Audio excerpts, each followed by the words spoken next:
Dacă nu respectați cantitatea de sare și puneți mai puține, riscați să moaie murăturile. Din ce cauză? Intră microbi în ele și le moaie și se strică. Murături asortate. Vă salut, prietenii mei gurmanzi! Acum că suntem în prag de toamnă, vă prezint o rețetă de murături asortate cu ingredientele care le-am avut eu la îndemână, explicată pas cu pas. Rămâneți cu mine până la sfârșit să vedeți cum pregătesc eu lichidul, saramura, cum pun sarea și toate chestiile. Haideți, vă invit să o vedeți și voi adaptați-o la gustul vostru. Haideți să vedeți ce ingrediente folosesc eu, voi folosiți ingredientele care le găsiți și care le aveți la îndemână. Bun, începem. Am varză roșie, conopidă, ardei, dulci și picanți, castraveciori, gogoșari, morcov. Aici dacă aveți țelină verde este foarte bună, eu am un pătrunjelul la fel de bun, bețe de mărar, o lămâie, câteva foi de dafin, usturoi îl puneți după gustul vostru, boabe de năut, o să vă spun deci pentru ce le folosesc, sare grunjoasă neiodată, aici am și lingura și cântarul, aici este foarte important, vedeți cum e? O să vă explic cantitatea de sare, ca să nu vi se strice murăturile și ce să face să nu vi se strice.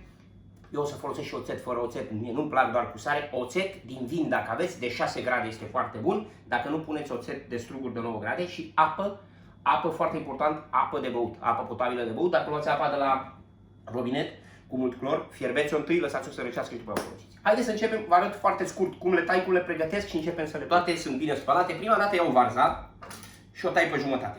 Foarte important, luați o varză tare, să fie o varză tare, bună, sănătoasă, da? Scot cotorul așa. I-am scos cotorul. Acum o tăiem încă o dată în două. Încă o dată o tăiem așa în două. Puteți să le puneți și bucăți mai mari, depinde de borcan, dar eu cum am borcanelul mai mic, prefer să le tai așa. Și acum, din acest clin, eu le tai așa. Bun. Perfect. Nici prea mici, nici prea mari, voi tăiați. La fel procedez și cu varza roșie. Voi puneți în funcție de câte borcane aveți, nu-i neapărat să o pun pe toată, nici eu nu o să o pun pe toată. O tai și pe ea în jumătate, așa. Așa. Cred că doar jumătate din varza asta. Acum luăm castraveciorii. Vedeți, castraveciorii la fel trebuie să fie tari, am găsit mai micuți, mai mari și eu le tai partea asta cu codița. Așa. Puteți să-i tăiați, dacă aveți mai mari, uitați, ca acesta. Puteți să-i tăiem și în bucățele, așa. Vedeți? Dar eu vă recomand să-i puneți întregi, deci, deoarece așa se pot înmuia mai repede. Dar acesta cum e mare, uite, îl tai așa. Cu ceilalți o să continui așa, le tai codița și atât. Morcovul, bine spălat și curățat, îl tăiem. Vedeți? Dacă nu cu un cuțitaș, îl tăiați fiecare cum puteți. Am ajuns cu ardeii, le tăiem codițele, dați-i până aici. Și îi punem aici, vedeți? Le tăiem codițele, micuțe, fără codițe. Le scoatem cotorul și îi tăiem și pe ei cât de mari vreți, vedeți? Mai mici, mai mari, îi tai așa. Bun. După care le scoatem toți sângurii dinăuntru și avem și pe ei tăiați. Și a rămas conopida, îi tăiem cotorul, okay? Și conopida cu mâna, o rupeți, o tăiați cât vreți de mare să o lăsați, da? Haideți. Eu continui și o lăsăm buchețele. Bun, vedeți? Buchețelele mai mici, mai mari, așa, să putem să ajungem. Lămâia. O să tai și lămâia, eu nu o să pun sare. Lămâia, tai lămâia așa, în felioare. Prima dată punem pe fund. Mi-au câteva bețe de mărar.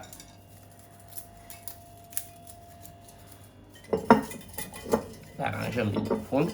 Tot aici pe fund am o lingură de boabe de năut. Vedeți? Aproximativ o lingură plină am pus.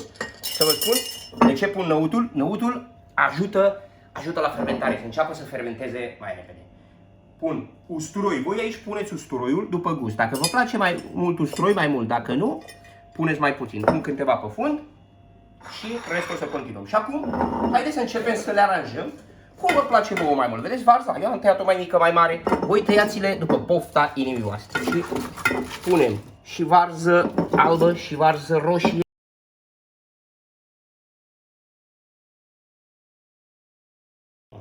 Am pus 4 rondele de lămâie, pun și celălalt usturoi, aici pe deasupra. Îi adaug frunzele de dafin, să nu uită de aici. Pun 2-3 frunze de dafin și îl umplem. Aranjăm și ardei.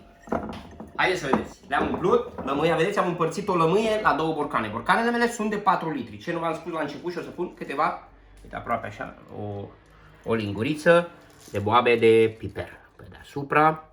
Și imediat, acum v-am spus, dacă aveți frunze de țelină merg foarte bine. Dacă nu, eu iau pătrunjelul meu și îl punem așa pe deasupra.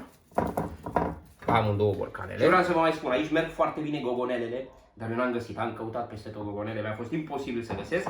Când o să găsesc, o să vă prezint și o rețetă de gogonele și de castraveciori și de toate. Haideți, continui. Haideți să vă explic acum cu zeama pe înțelesul fiecărui. În grame, în pahare, în mililitri, în tot ce vreți. Vedeți, eu folosesc acest pahar. Are 200 de mililitri.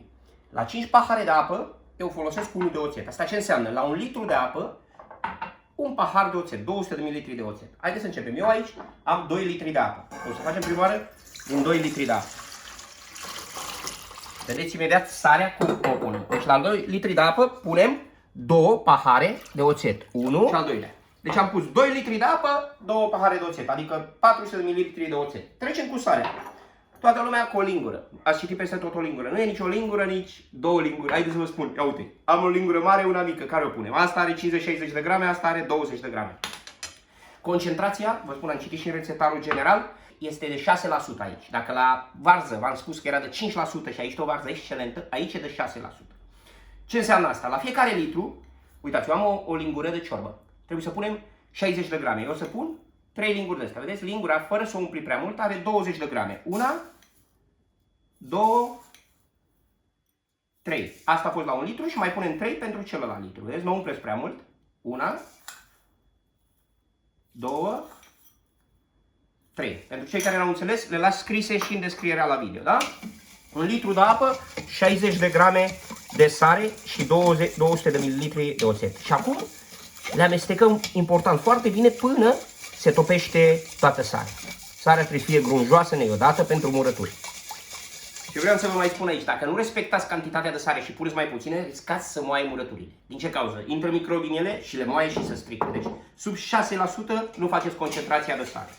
La litru de apă. Eu să umplu un borcan, o să-l închid, să-l arăt, după aia o să fac din nou saramur. Haideți să vedeți. Umple borcănașul.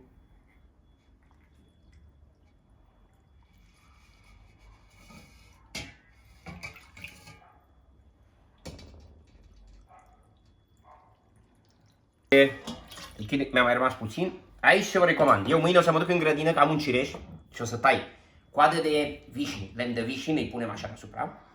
Sau de cireș. Crenguță de... Crenguță. Așa.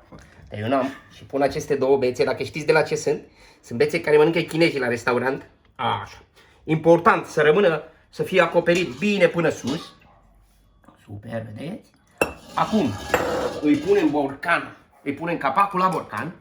Și ce vreau să vă mai spun foarte important. Încă la mine în casă temperaturile sunt foarte ridicate. Trebuie să-l țineți la un loc întunecos și la o temperatură de sub 20 de grade. Să nu treacă de 20 de grade, deoarece se pot înmuia. Eu am un frigider separat, la vreo 8-9 grade las și la întuneric. În frigider îl ținem. După 15 zile, murăturile noastre sunt bune de mâncat. Dacă rezistați o lună, după o lună ar fi și mai bune. Da? Și l-ați umplut bine, luați borcanul și îl întoarceți de câteva ore așa, să-și intre bine, să nu mai rămână aer. Îl deschidem, vedem dacă mai are nevoie, mai punem. Și aici avem... Luați cu încredere această rețetă, ascultați-mă cu sarea ce vă spun, că nu vă mint, nu se strică, și probați rețeta de varză. Anul trecut, cele mai bune sarmale care le-am făcut cu varza pusă de vine. Haideți! Vă pup, ne vedem într-un nou video, prietenii mei gurmazi. Continui cu celălalt borcan.